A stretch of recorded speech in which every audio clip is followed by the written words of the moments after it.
A TV Conexões e a TV Educa Bahia iniciam uma grande série sobre arranjos produtivos. E o foco hoje é cacau e chocolate. Abordaremos nesse episódio o turismo ecológico vinculado a esse arranjo produtivo. Entrevistaremos pessoas, falaremos sobre a proposta desta fazenda, a Fazenda Irerê, para a promoção de um turismo ecológico vinculado a este arranjo produtivo. Então vem com a gente neste programa e nessa série.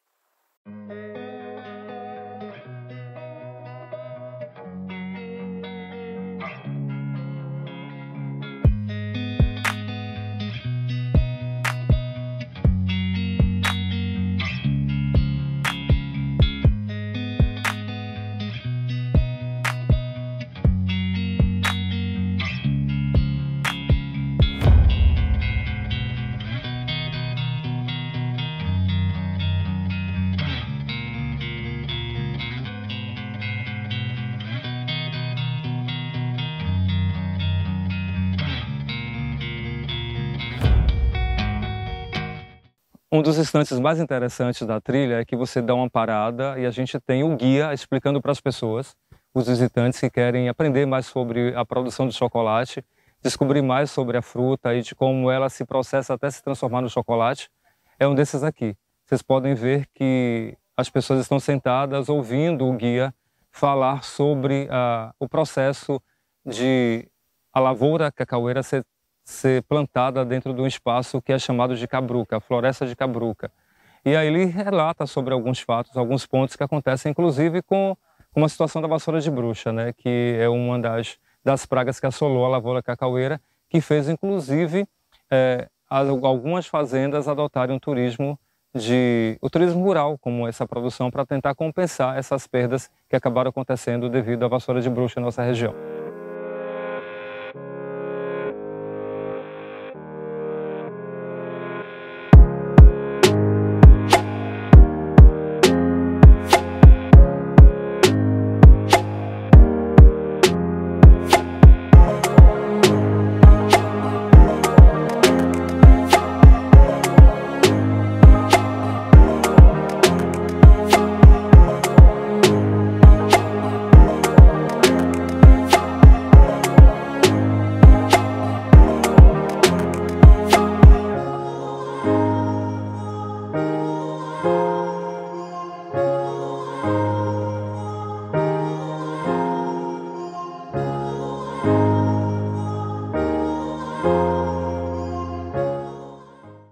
Além do turismo rural, a Fazenda Irerê também se presta a fazer um turismo de experiência sensorial.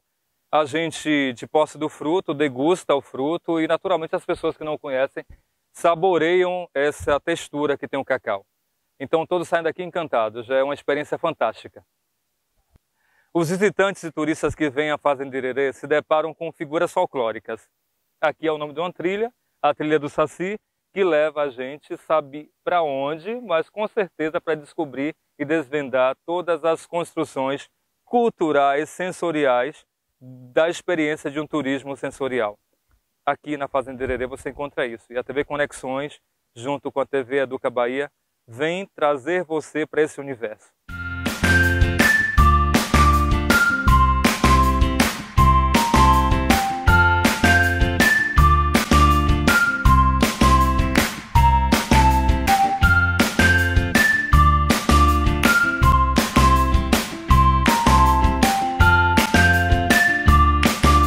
Quando o cacau entra na fábrica deles, a primeira preocupação é torrar. Isso aqui vai direto para o forno, vai torrar, isso vai higienizar o cacau e vai também eliminar a água, porque aqui dentro está escondido 8% de umidade. O cacau esconde aqui nesse momento água.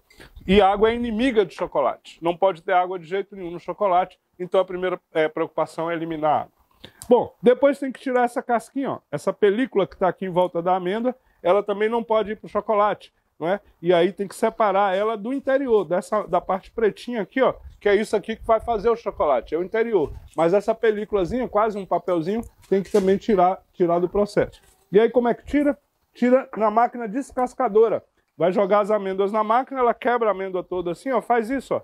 granula a amêndoa, e nesse movimento joga aqui uma cascatazinha como está aqui, ó, e aí aqui passa um duto de ventilação e leva a casca sai voando, é eliminada pela ventilação.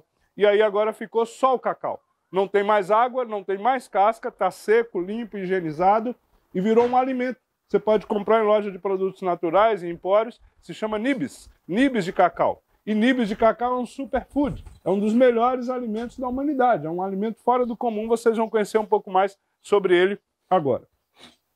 A indústria, a Cargill, a Barilla, a Holland, quando chega aqui no nibs, o que é que eles fazem? Eles vão esmagar o nibs, vão conseguir extrair daqui, com o uso do calor e da força, vão extrair daqui, isso aqui, ó, a manteiga de cacau. A manteiga de cacau está aqui dentro da amêndoa do cacau, já na condição aqui de nibs, no ordem de 52%. Metade disso é isso, é gordura. Então tem muita gordura, até meio contraditório. Eu acabei de dizer que é um super alimento, mas é cheio de gordura. Mas essa é uma gordura boa, faz muito bem à saúde da gente, gera em nós colesterol bom, anticancerígeno, anti-infartante, estimulante, energético, ou seja, uma gordura maravilhosa para o nosso organismo. Extraído a manteiga de cacau, vai sobrar aqui a fibra, né? E o que é que faz com a fibra? A fibra vai fazer isso aqui, ó, o pó de cacau. O pó de cacau é a outra parte, 52% é gordura, 48% fibra. E a fibra moída vira o pó de cacau, não é que a gente conhece. Às vezes a gente conhece como cacau do padre, ou todinho. Bom, aí não é. Pó de cacau é o cacau puro. Para ser todinho tem que botar um bocado de coisa ruim aqui dentro, aí vira todinho. Mas por enquanto tá purinho assim, é o pó do cacau. Então o pó do cacau e a manteiga, esse é o resultado final. É isso que vai ser vendido para agora o segundo segmento industrial. Agora é que vai virar chocolate. Então a Cargill, a Barilla, a Holland, elas extraem a matéria-prima e preparam para vender para as indústrias, indústria de cosmético, indústria química, indústria farmacêutica, indústria de alimentos e indústria de chocolate. A indústria de chocolate compra essas duas partes, a manteiga e o pó, reagrupado. De novo, vão ficar juntos em um produto que chama massa de cacau, só que em teores diferentes de gordura. Então você vai ter massas de cacau pobre em gordura, média, rica, com muita gordura. Então aquela, por exemplo, uma massa de cacau com muita gordura, rica em manteiga de cacau, vai virar um chocolate mais caro, aquele chocolate de linhas mais sofisticadas, um Lindt, um Copenhague, vai ter loja própria, nem fica no supermercado, né? Vai para o shopping center, já tem outra, é um chocolate mais caro, mais sofisticado. Muita manteiga de cacau, não é um chocolate mais rico em manteiga. Você tem as faixas intermediárias, né? Tem um Cacau Brasil, tem alguns bons chocolates, mas vai ser um pouco, digamos, mais empobrecido na manteiga. Mas você tem aquelas linhas comerciais lá do supermercado. Nestlé, Lacta, Có, Garoto, toda aquela linha lá do supermercado. Aí como é que é o teor de manteiga aqui? Aí é assim, ó. Vai caindo, vai caindo, vai caindo, vai caindo, vai caindo, vai caindo. Na verdade, nem usam mais essa manteiga. O que entra muito lá são gorduras hidrogenadas. E aí vai compor essa massa com gorduras hidrogenadas e, obviamente, vai empobrecer muito o chocolate.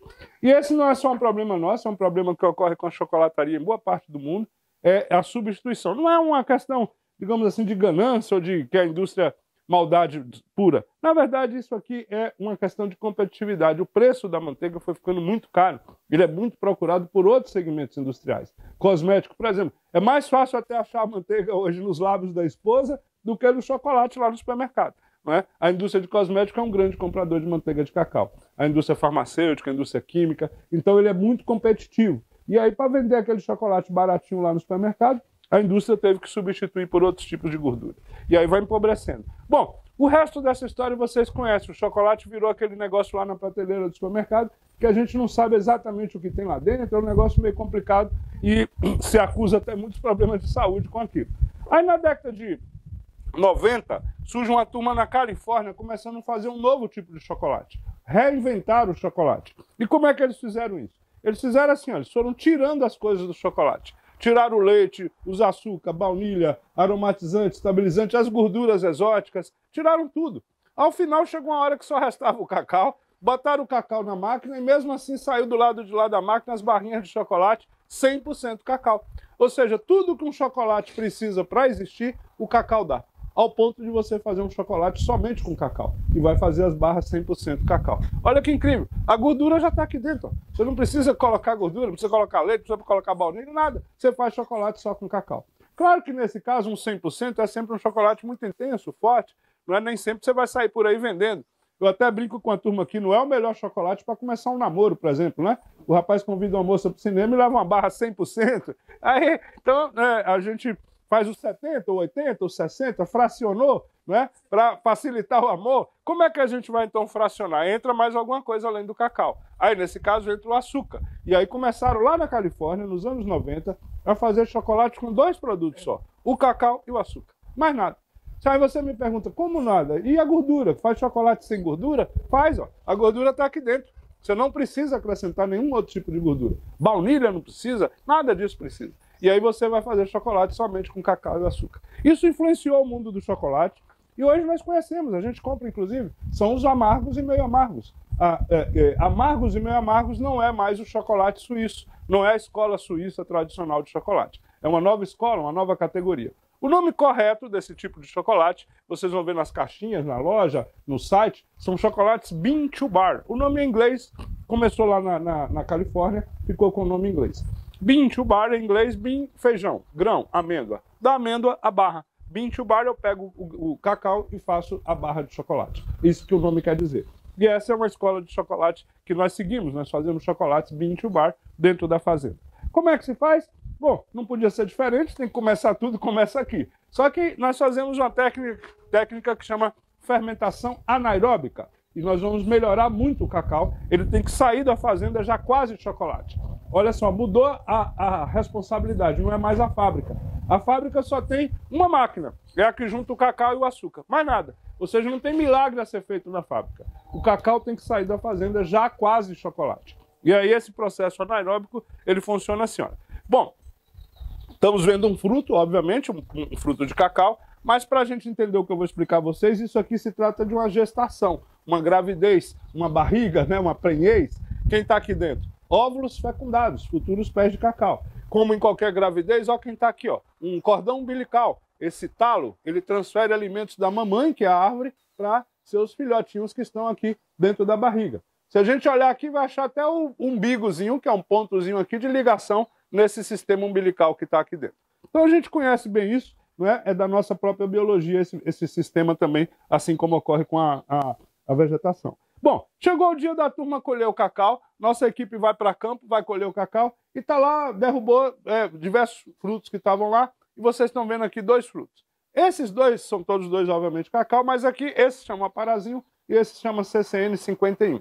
Nessa hora que o cacau está todo lá no chão, nós vamos fazer um processo que aí já diferencia das outras fazendas. Nós vamos agora começar a fazer o cacau fino, de alta qualidade, para poder chegar nesses chocolates que vocês vão degustar. E aí como é que nós fazemos? Depois que derrubou todo o cacau lá no chão, nós vamos fazer o blender, ou selecionar o que nós queremos ficar no chocolate, do que não vai entrar no chocolate da gente. E aí o critério que nós usamos é esse, ó. Esse cacau aqui, ele é um híbrido. É um clone, é um cacau feito por engenharia genética, feito em laboratório, a partir de cruzamentos.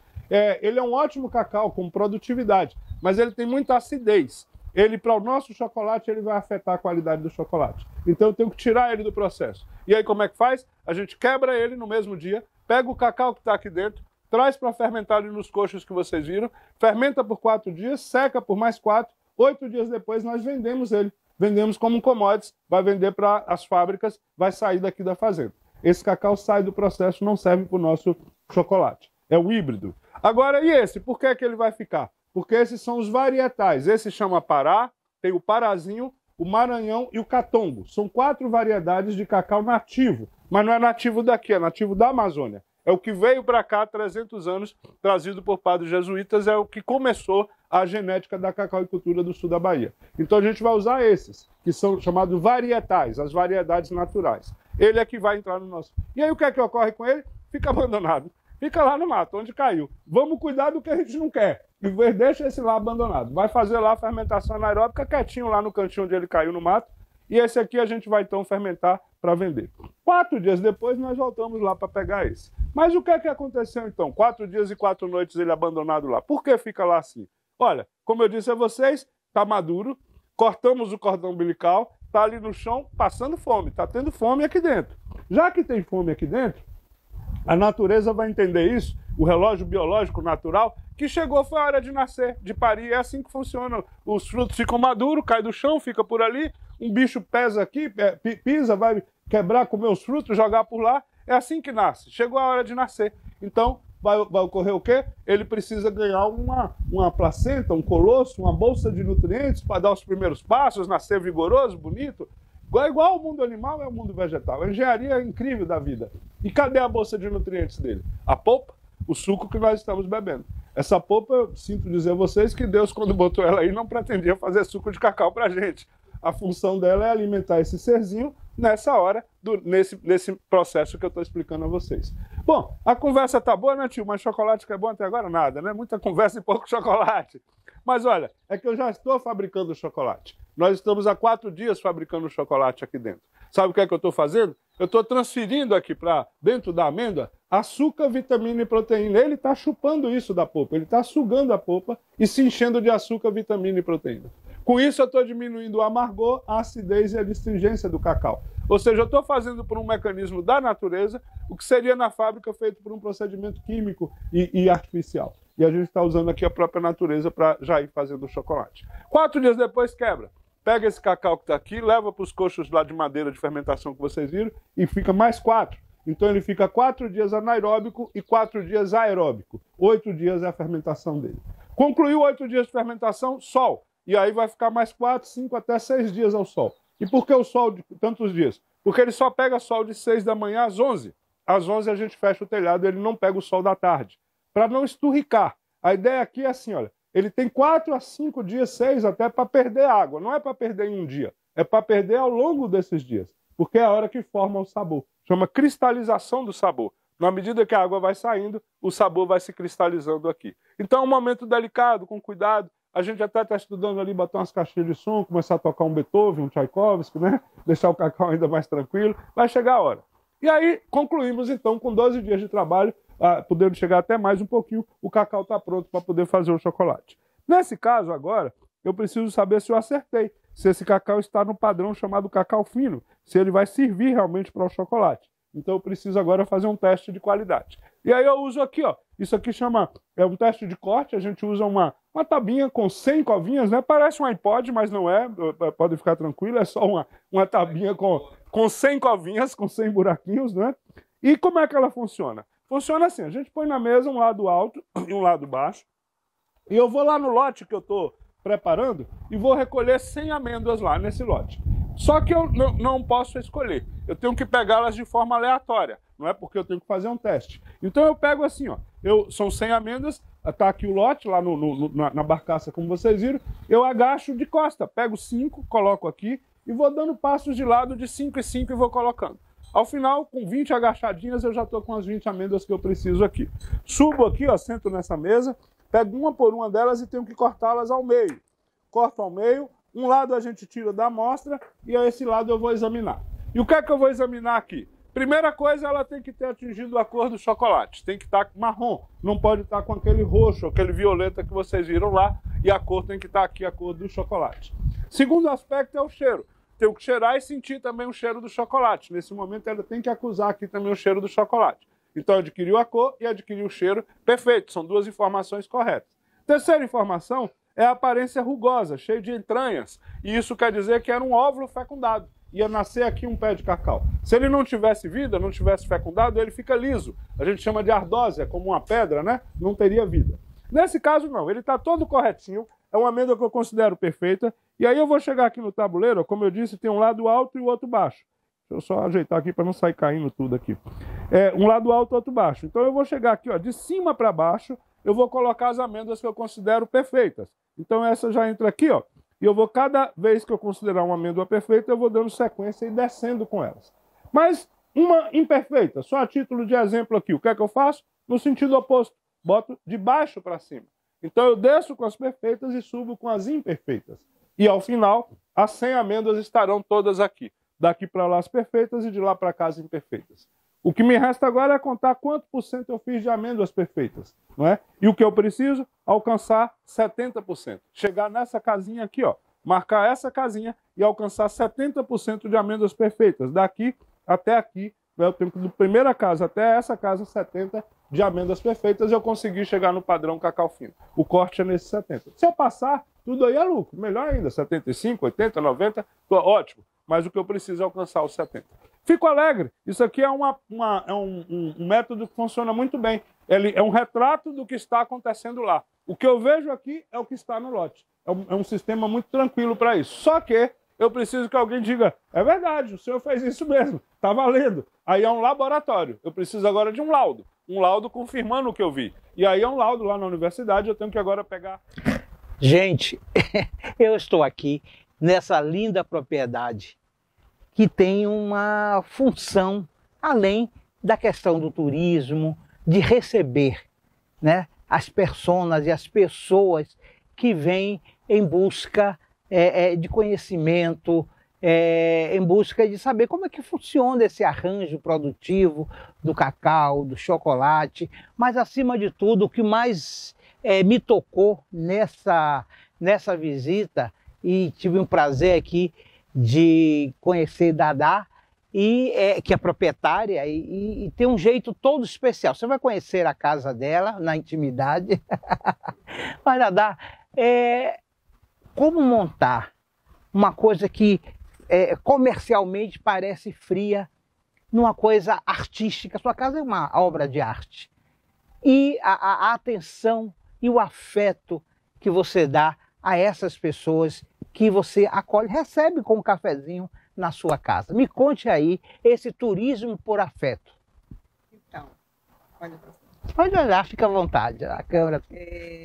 O turismo aqui na Fazenda Irerê, ele começou de início pela necessidade de agregar valores.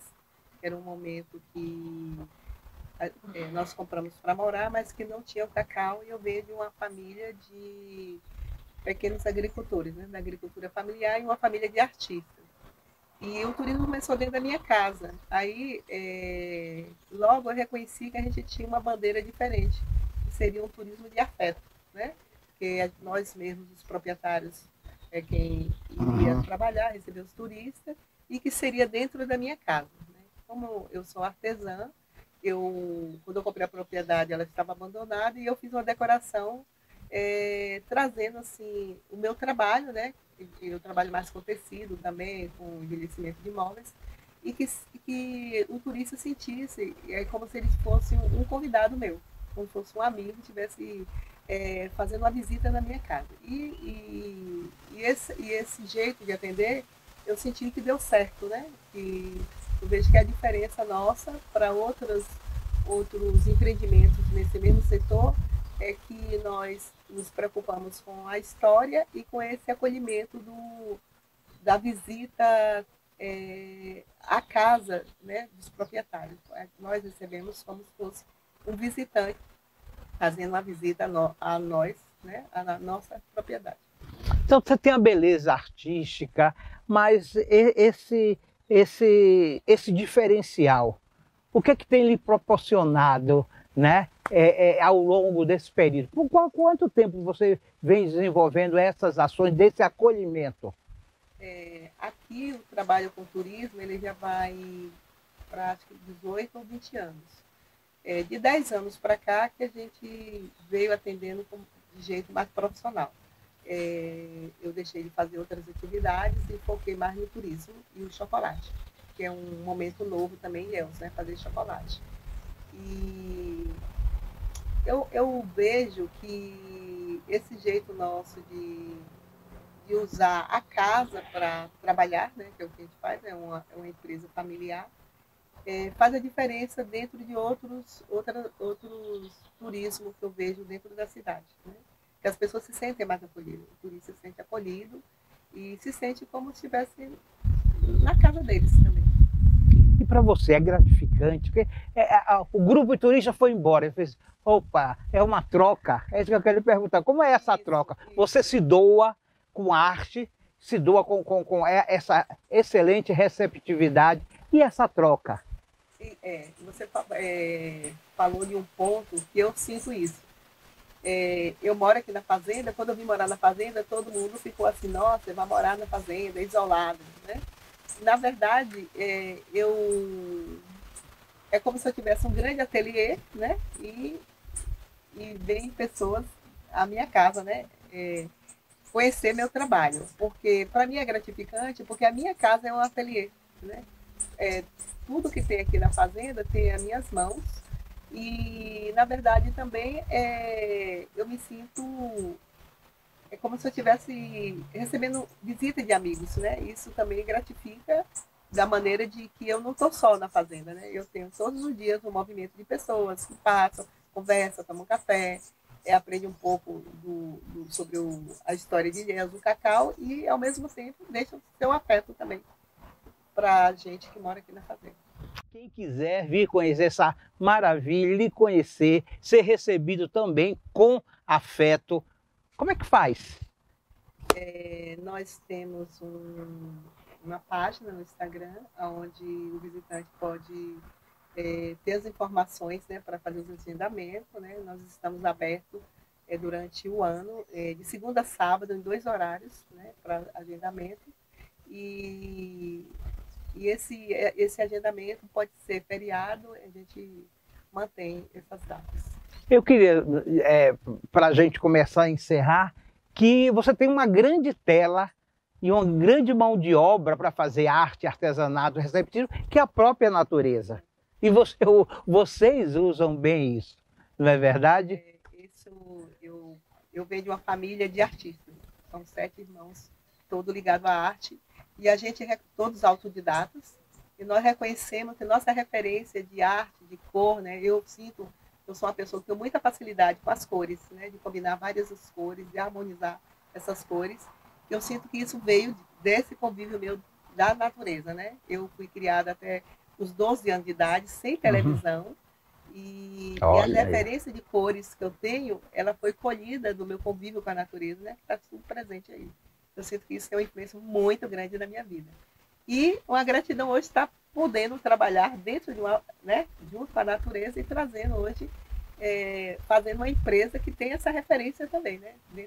Dentro da natureza. Você assina suas obras como, Dadá? Com o nome Dadá Galdino. Eu venho de uma família que tem esse sobrenome. Tem Dodó Galdino, Dadá Galdino, Jaco Galdino, um monte de Galdino. A gente vem de esse Galdino vem da parte da nossa etnia Pataxós, né? Nós somos... minha mãe era Pataxó e meu pai Tupinambá. E a gente assina esse Galdino, que vem da minha mãe, que é a pessoa que influenciou a gente na arte. Minha mãe era uma grande artista.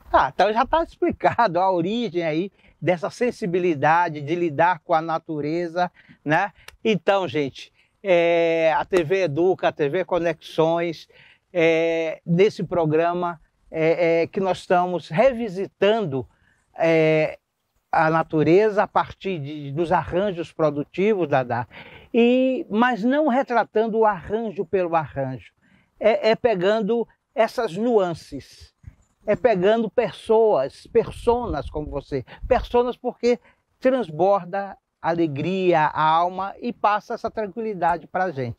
Eu queria lhe agradecer, estar aqui conosco, Dadá, e venha visitar, que você vai se sentir aqui num estado muito zen com a natureza.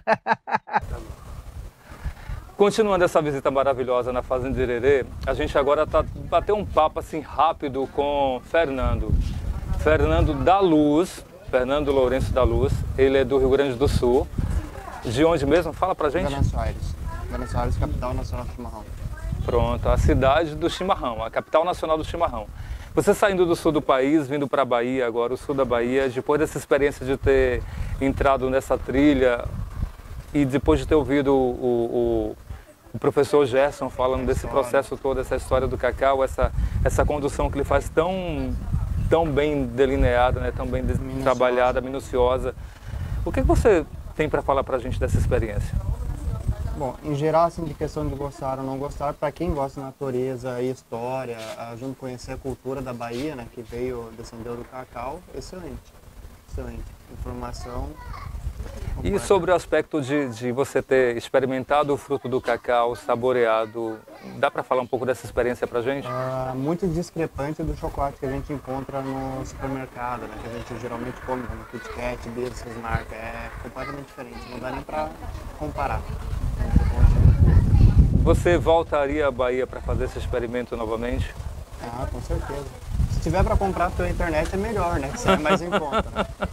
Mas com certeza.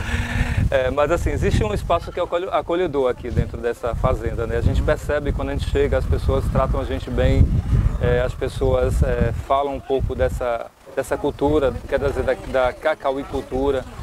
Mas você se sente acolhido nesse espaço? Ah, com certeza, com certeza. Gostou dessa experiência? Sim, sem dúvida, sem dúvida. Até, principalmente pela história, por causa da minha família, que são professores de história, né, de geografia, mas na natureza também, ao caminhar, conhecer plantas que lá no sul a gente nunca ouviu nem falar, né? É bom você ter falado que seus pais são professores de geografia e de história da área de humanas, e esse programa, que é um programa da TV Educa Bahia, ele também se presta à formação de estudantes. Eu imagino que você, sendo educado no espaço de professores, também tenha um pouco para contribuir para a gente com essa fala. Que conselho você dá para um estudante que está vendo esse programa, para poder, no sentido de valorização mesmo do espaço em que ele está? Bom, por exemplo, o pessoal vem aqui para a Bahia e sempre prefere ir diretamente, principalmente para as praias, ou ficar no resort, algo assim. Tendo a influência de uma professora de Ciências Sociais, História, Geografia, ela também o incentiva mais a procurar, por exemplo, entrar em museus ou vir aqui na fazenda para conhecer a cultura, né? É isso que eu posso dizer, assim. Tem que ter a vontade de procurar, né? Por exemplo, pode pesquisar na internet a história sobre os lugares, mas ver pessoalmente, poder comparar ou até mesmo conhecer pessoas que vivem disso, como o dono da fazenda, os funcionários. Sentir, né? Acho que é esse experimento de sensações. Você provou o cacau, você tocou nas amêndoas, você experimentou o nibs e foi esse processo todo até chegar num cacau mais puro. Isso tudo é experiência, né? É turismo de experimento sensorial, é o que a Fazenda Irerê se presta, né? E a gente está agora dando a sequência a uma série de programas que vão acontecer falando dessa cadeia produtiva de vários produtos que são produzidos e comercializados no Brasil e no mundo. Por hoje a gente fica aqui e agradece a sua presença no programa, né? E grande abraço para a galera do Rio Grande do Sul. Cheers! Gente, neste bloco nós vamos conversar com Gerson Marques, historiador, filósofo, jornalista, né? Filósofo que está aqui nessa natureza, empreendedor, porque a proposta da Fazenda Irerê é um empreendedorismo de ecoturismo, de sustentabilidade, de boas práticas da articulação do arranjo produtivo com a natureza e o turismo mesmo de sustentabilidade. Conversamos com a Dadá do turismo do afeto, né? E vamos falar um pouquinho sobre esse seu empreendimento e também um pouco sobre a Cabruca, né? E aí a gente vai explicar um pouquinho com você o que é esse sistema de produção cacaueira Cabruca. Isso. Então seja bem-vindo ao Conexões, Estação do Saber, TV Educa, TV Conexões. Bom, é um prazer estar aqui, ainda mais falar de um tema tão bacana que é meio ambiente, cacau, ecologia, chocolate, o mundo da gente, o mundo daqui da Mata Atlântica, do sul da Bahia. Nós somos um povo da floresta e falar sobre a floresta, sobre o cacau é sempre um prazer muito grande. Ao desenvolver um projeto assim de turismo, tendo exatamente o cacau como o cenário, as fazendas de cacau como cenário, sendo a nossa aqui essa uma fazenda histórica também, nós entendemos que tínhamos que ter um apelo óbvio para poder apresentar ao turista, né?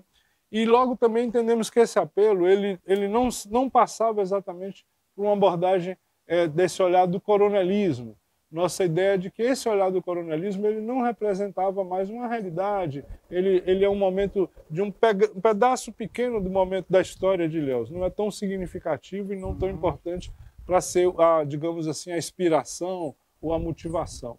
Tem aspectos que a gente entendeu que seriam mais interessantes. Um deles é exatamente a floresta, a Mata Atlântica, ou seja, fazer do produto, da experiência da visita na fazenda, também uma experiência de encantamento e de conhecimento sobre a floresta. A floresta que nós vivemos aqui, a Mata Atlântica, na nossa região, ela é uma das mais biodiversas do planeta. É aqui que está um dos 3 hotspots do planeta, ou seja, os pontos quentes identificados pelo Real Garden Botânico e pelo Jardim Botânico de Nova York na década de 80. Nós temos aqui na Serra do Conduru, aqui é muito próximo a Itacaré, uma área em que existe mais de 370 espécies vegetais em um só hectare, espécies diferentes, ou seja, é uma explosão de vida. Então, o nosso turismo não podia ser diferente, ele tinha que ser casado com esse ecossistema. Para completar, a própria atividade do cacau, ela é em si uma atividade sustentável, porque esse modelo que nós inventamos aqui há cerca de 300 anos, que é o cacau de cabruca, e essa agricultura foi inventada aqui, é uma invenção daqui do sul da Bahia. É importante entender, quando o cacau chegou aqui, por volta de 1746, já se bebia chocolate na Europa. Os europeus já conheciam o chocolate. Mas era a partir do cacau do extrativismo, o cacau coletado na América Central, onde hoje é o México, Nicarágua, Salvador, ali nas ilhas do Caribe e também na Amazônia brasileira. Era daí que o cacau ia para a Europa, mas sempre coletado, extrativismo dentro da floresta. Estava ali no quintal deles. Quando veio para cá, surgiu um desafio. Como planta isso? Ninguém tinha precisado plantar. O mundo até então bebia o chocolate do cacau colhido, o cacau do extrativismo. Não tinha surgido ainda as fazendas de cacau. Esse desafio vai surgir aqui. E entre erros e acertos, como planta, como não planta, se chegou a esse método, que se chama cabruca. E a cabruca é a floresta cabrocada, é um verbo do português. Era, às vezes, uma determinação de trabalho. E é importante a gente entender, dentro do contexto histórico, nós somos historiadores, uma determinação de trabalho, infelizmente, em algum momento da nossa história, determinado a pessoas que estavam aqui na condição de seres humanos, que estavam aqui na condição de escravizados. Então, era determinado assim, vá lá naquela mata da beira do rio amanhã para você cabrocar aquela mata, e depois ir plantar o cacau naquela cabroca. E cabrocar é tirar as árvores baixas. É um verbo do português, penetrar, abrir, cabrocar, furar. Então, furar a floresta, tirar as árvores baixas para depois colocar o cacau ali dentro. Deu certo. É o que nós temos aí. Maior produção de cacau do mundo, durante o século passado.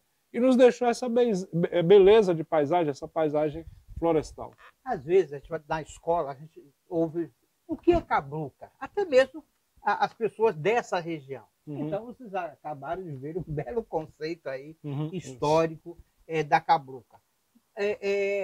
Um outro ponto que eu gostaria de frisar, e vamos abordar ainda algumas questões históricas, é que, apesar de hoje existir outro sistema a céu aberto de plantação do cacau, mas a cabruca é o sistema que mais dialoga com a sustentabilidade, o meio ambiente e a sua preservação. Perfeitamente. Nós temos, inclusive, isso no documento que é o documento conclusivo da ECO 92. Já em 1992, a cabruca já era apontado como um modelo de desenvolvimento sustentável.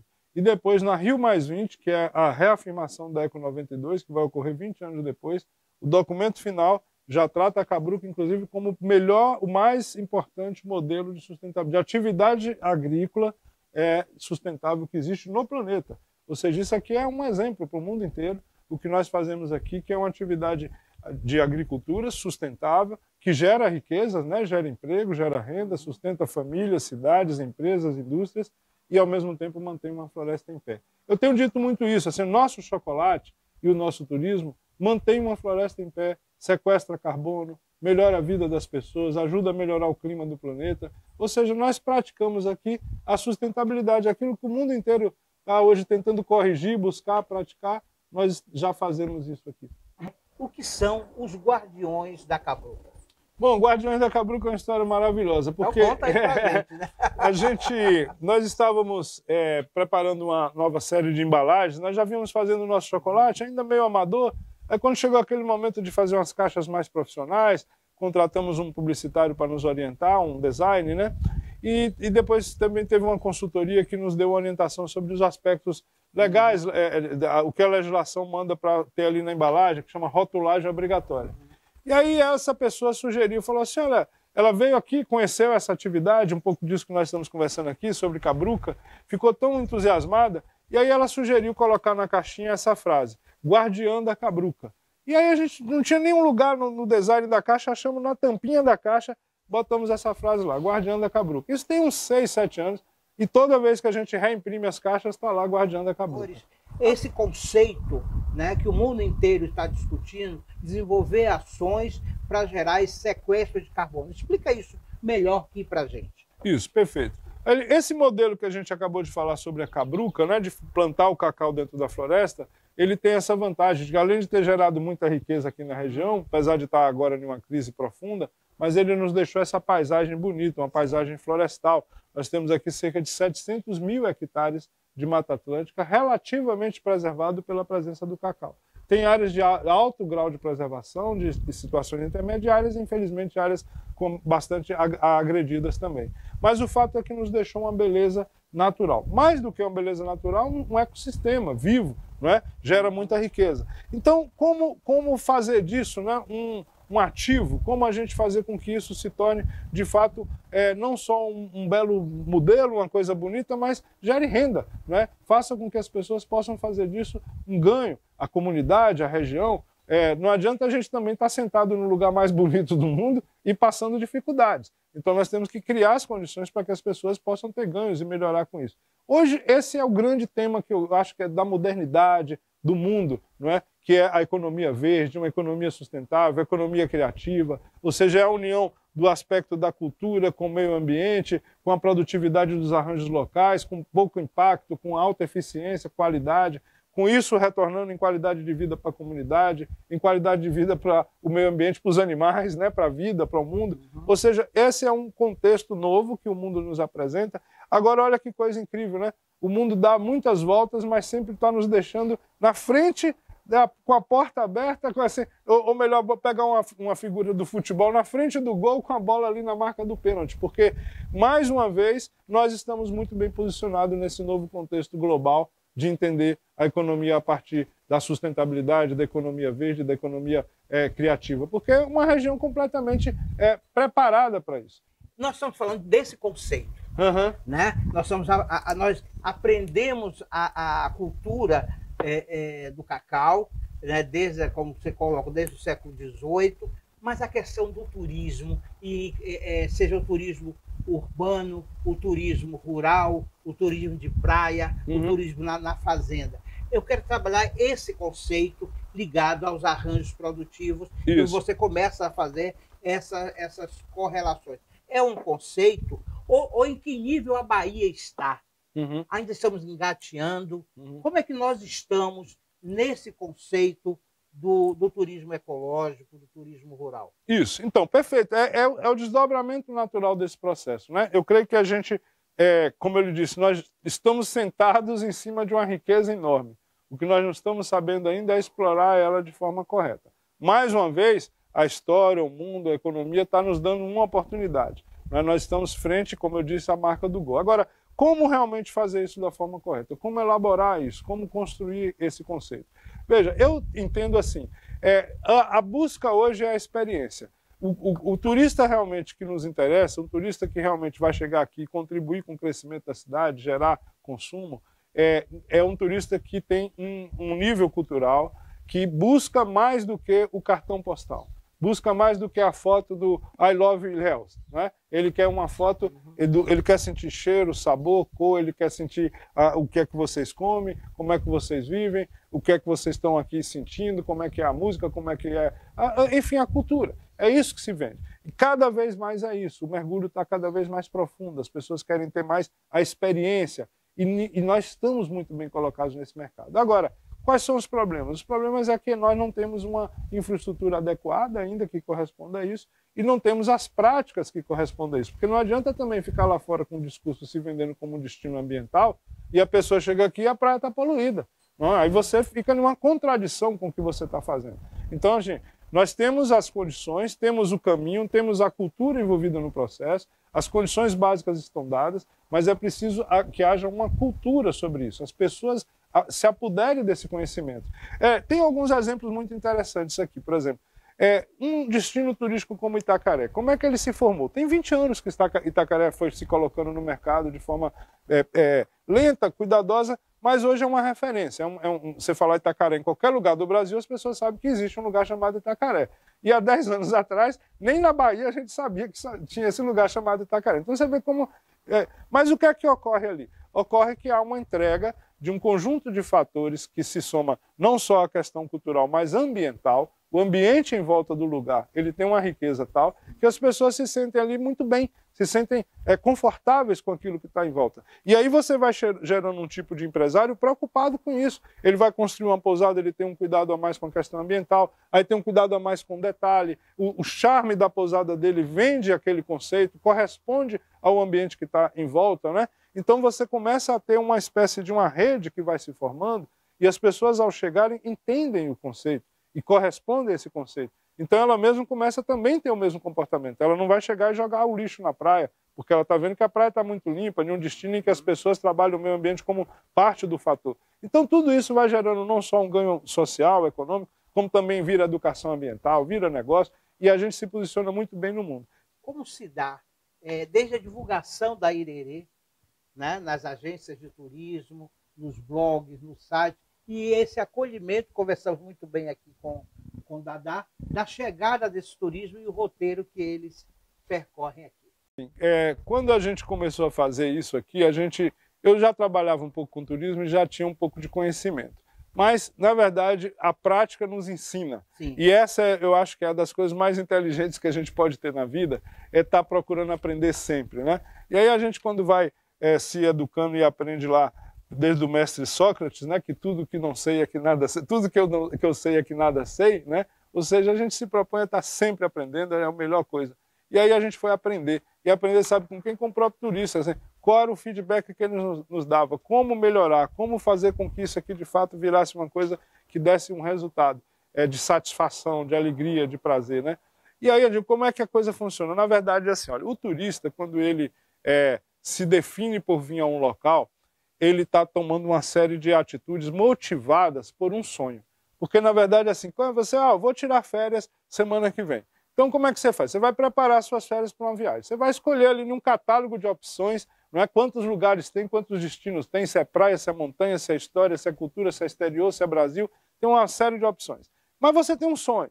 Então, aquele sonho, às vezes, deu certinho com aquele lugar, com aquela propaganda que estava ali, que se chama Ilhéus. Maravilha, então eu decidi ir para Ilhéus. E aí você decide botar também um dinheiro no bolso, lá no seu cartão, e fala, eu vou gastar esse dinheiro em Ilhéus. Olha, quando você toma essa decisão e fala assim, vou gastar, essa é uma decisão muito... você superou uma etapa. Você vai dizer, esse dinheiro está gasto.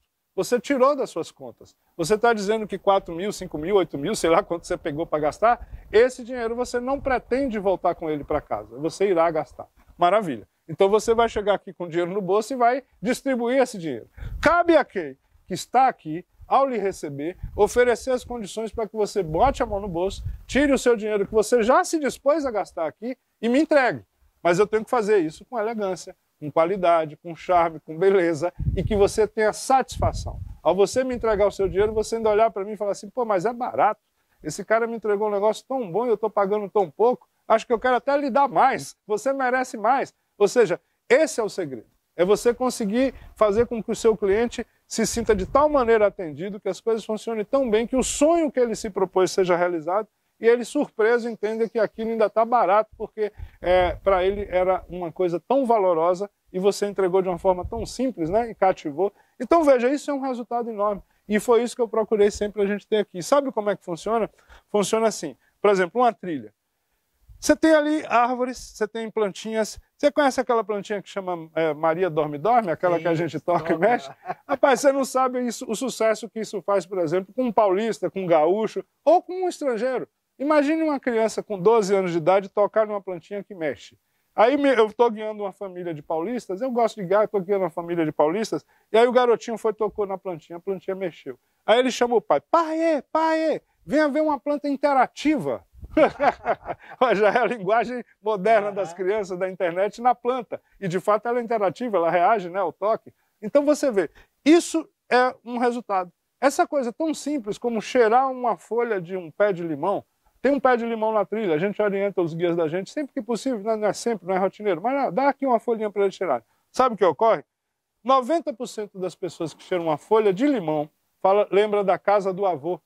É um negócio incrível. É um fenômeno. Você oferece... Olha que sentimento. Você tá com memória afetiva, né? Você está mexendo com a memória afetiva da pessoa lá no meio da trilha. A pessoa lembra do avô dela. Ela chega aqui cheia de emoções. né? Na hora que senta aqui para comer o chocolate, que a gente vai contando cada detalhe do chocolate, que fala sobre flavor, que fala como o sabor do cacau, a gente conseguiu extrair esse sabor para se apresentar no chocolate, tudo isso vai se tornando um resultado que vai mexendo com o sentimento daquela pessoa, aquela pessoa acumula ali um conjunto de informações, e aí você sabe qual é o resultado? Hoje o turismo funciona assim. Existem alguns sites em que o turista vai lá e dá nota no que ele assistiu, participou, comenta. Um dos mais importantes que tem chama TripAdvisor. É um site usado no mundo inteiro. Quase todo mundo que viaja gosta de usar esse site. Por quê? Porque você vai lá e bota lá, Ilhéus, o que é que tem, Ilhéus? Tal coisa. Aí você vai ver quem já foi lá, a opinião de quem já foi, a nota, o que é que as pessoas acham. E aí você vai ver se eu vou valer a pena ir na fazenda. Deixa eu ver o que as pessoas foram na Fazenda Irerê. Tá. Qual é a nota que dá? Sabe o que é que ocorreu com a gente? Nós somos o produto turístico mais bem avaliado de Ilhéus. Nós temos a nota mais alta de Ilhéus. A nota mais alta. E por que a gente conquista essa nota? Porque a gente mexe com o sentimento. Gente, fica com a gente nos próximos episódios, arranjos produtivos do cacau e chocolate. Tem muita coisa para você ver aqui e vamos também mostrar, né, as personas que trabalham colhendo o cacau. Desde a hora que ele acorda, o cafezinho que toma, a marcha para ir para a cabruca, né, e todo o processo. Então fique com a gente nessa série histórica do Conexões Estação do Saber, Cacau e Chocolate. Muito obrigado por nos receber, a minha, eu que agradeço, nossa equipe agradeço. Né? Realmente é um prazer. E fique com a gente nos próximos episódios. Nós vamos mostrar as personas, quem colhe o café, que horas acordam. Vamos pegar essas pessoas saindo da sua casa, indo até o campo, né? E vocês vão ver e vão conhecer quem são essas pessoas, que é muito importante, né? Você tem o cacau, você pega o fruto, você tem o chocolate, mas quem são as pessoas que fazem tudo isso para a gente, né? Então vocês vão conhecer os trabalhadores do cacau, né? Da cabruca, vão nos embrenhar pela mata, nossos repórteres aí vão lhe mostrar tudinho. Então isso fica para os próximos episódios do Arranjo do Cacau e Chocolate. E vamos conversar muito, né? Porque cacau é vida e o sistema cabruca é sustentabilidade. Muito obrigado. Eu que agradeço, muito obrigado, foi um prazer.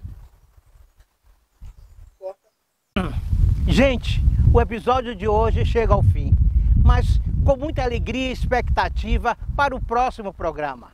Então fique com a gente no Estação do Saber Conexões, Arranjos Produtivos, Cacau e Chocolate. Até mais.